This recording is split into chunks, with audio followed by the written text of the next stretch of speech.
Dr. Mary Lippitt is a world-renowned expert and speaker in the areas of leadership, strategic thinking, and change implementation.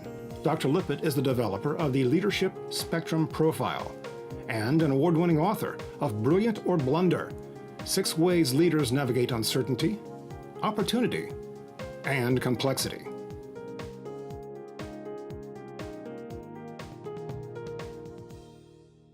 Traditionally, leadership has relied on 2 aspects, both people and processes. And this worked well because change was manageable, so we could stick to our knitting. The trouble is now change is really escalating, and we need to add a 3rd dimension, a critical new dimension that takes into consideration what the new current environment is. And this ability to set priorities has to be added to the leadership dimensions. So what we're saying basically is that leaders have to walk a tightrope.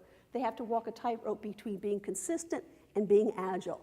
And we all know that walking a tightrope is uncomfortable, it's a little risky, but we really have to do it because we can't continue to stay where we've always been.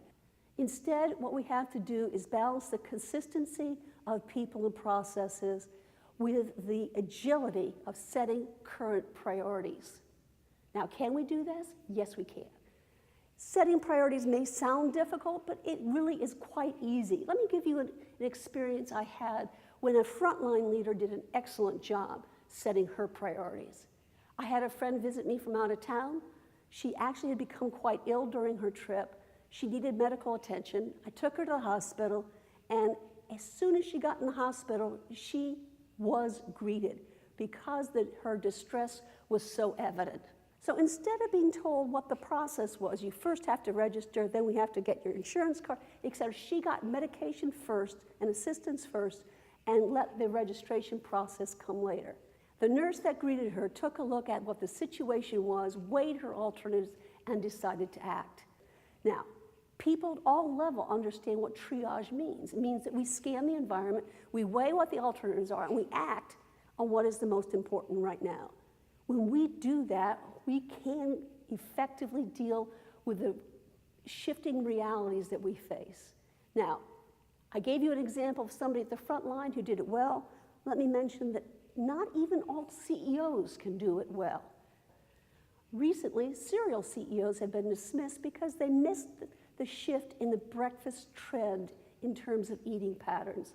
But it's not just serial CEOs. CEOs in the music industry, in the travel industry, and in retail have also been slow to adapt to new realities. Adapting to trends does not require a crystal ball. It basically says, am I willing to scan the environment? Am I willing to shift from having all the answers and relying on my past answers to also taking a look at what do I need to do to ask the questions to uncover where reality is right now? Now, there's so many questions, I recommend that they actually have a checklist of questions that can guide them and their staff. And with that, we can balance the agility of setting priorities with the people and processes. Now, when we have these 3 in balance, it's fantastic, we're doing things well. But we also can detect when they're out of balance. For example, if people have become so important and overshadowed the process and the priorities, then what we have is favoritism, a lot of pet projects being done, an assumption that politics is impacting every decision. Now, if process swamps people and priorities, what we have is red tape and bureaucracy. And if priorities become the end-all and be-all and people and process are relegated to the past, what we have is a lot of disengagement, turnover, and lots of starts and stops. Just as the imbalance was clear, it's also clear when there is balance. That's when people can say, I liked what we did, I liked how we did it, and I liked how I was treated. This reflects the fact that the right decision was made and accomplished, the solid processes were used, and also that people were trusted, respected, and encouraged to participate. When people, process, and priorities are balanced, we have a solid leadership formula that will guide leadership successfully in the future.